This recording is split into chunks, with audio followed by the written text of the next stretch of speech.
Morocco yuko sawa sawa kwa 100%. Unajua kuna kitu kimoja wa Tanzania tunashindwa kuelewa. Timu ya taifa huwa inaitwa based on the current performance.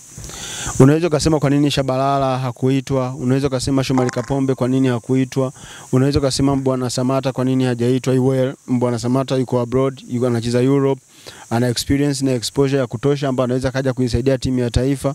Inawezekana kuna sababu ambayo imemfanya Hemed Morocco asimuite kwa sababu yes mwenda wazimu. Kwa hiyo atakuwa amefanya consultation na Mbwana Samata, wamekubaliana this time asimuiti kulingana sababu za hapa na pale, au inawezekana Mbwana Samata yuko injured, nobody knows. Vile kwa Simon Msuva inawezekana kuna tatizo ambalo limepelekea asiitwe timu ya taifa, lakini ni lazima tuambiane ukweli. Timu ya taifa ya Tanzania sio ya Mbwana Samata, sio ya Simon Msuva, sio ya Kapombe, sio ya Shabalala, sio ya Mzize. Pale ambapo mwalimu atakapoona anaweza akapata kitu bora kutoka nje ya hawa watu, atalazimika kuwaita watu wengine ili waje waitumikie ile beji ya timu ya taifa. Timu ya taifa sio kwa interest za mtu mmoja au interest za kakundi fulani ka watu ambao wanahitaji timu ishinde. Timu ya taifa ni interest za nchi nzima. Sisi wote tuna interest na timu ya taifa. Kwa hiyo wale wachezaji wanaokuwa wameitwa, cha kwanza wamepewa thamani na wameheshimishwa kwa kiwango kikubwa sana, kwa sababu na wao wanacheza mpira wakiamini one day nitaitwa timu ya taifa kwenda kuitumikia timu ya taifa. Sasa kama ameonyesha kiwango kizuri, the best way to compliment yeye kwa kile ambacho amekuwa akifanya ni kuitwa timu ya taifa. Kwa hiyo kwangu mimi siungani mkono na mtu yeyote yule atakayekuja kuniambia kwa nini Shabalala ameachwa, kwa nini Kapombe ameachwa, kwa nini Mzize ameachwa. Mzize hatujamuona muda mrefu.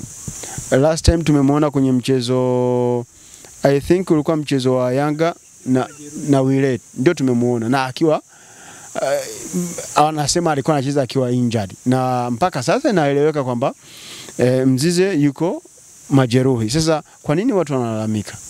Hatupaswi kulalamika. Hemed Morocco sio mpuuzi, sio mpumbavu, sio mjinga.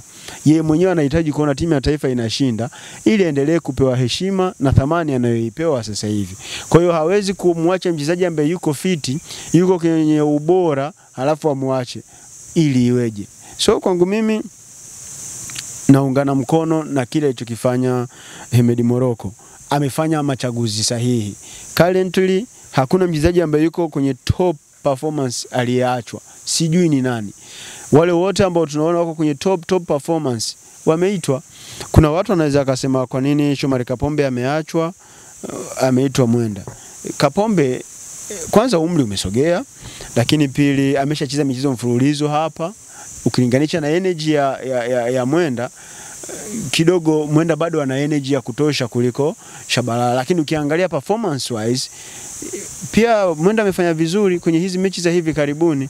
Kwa hiyo hatupaswi kuwa na hofu na Mwenda kwa sababu na yeye anaonekana ana uwezo wa kuitumikia timu ya taifa. So kwangu mimi naamini alichokifanya Hemed Morocco ni perfect. Tuwa kweli tu, inawezekana ni kweli ameita wachezaji wengi wa kujilinda. Ni washambuliaji gani tulionao Tanzania ambao wameachwa hawajaitwa timu ya taifa, na tunasema kwa nini amewaacha hawa cream ya washambuliaji ameenda kuchukua wachezaji wa kujilinda?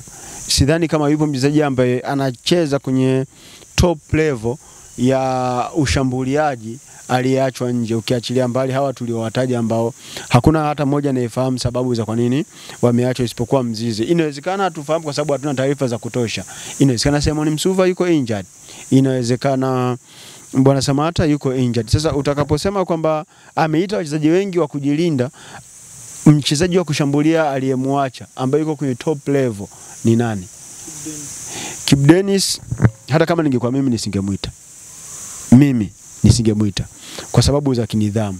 Aliopti kwenda kufanya mazoezi, akayaacha mashindano ambayo ilikuwa ni platform kubwa kuliko yale mazoezi, lakini ilikuwa ni sehemu ambayo timu ya taifa ilipaswa kuonyesha kile kilichobora kwa kulinda heshima ya taifa, lakini Kibu Denis alichagua kwenda kufanya mazoezi ili asajiliwe Europe, asajiliwe Marekani.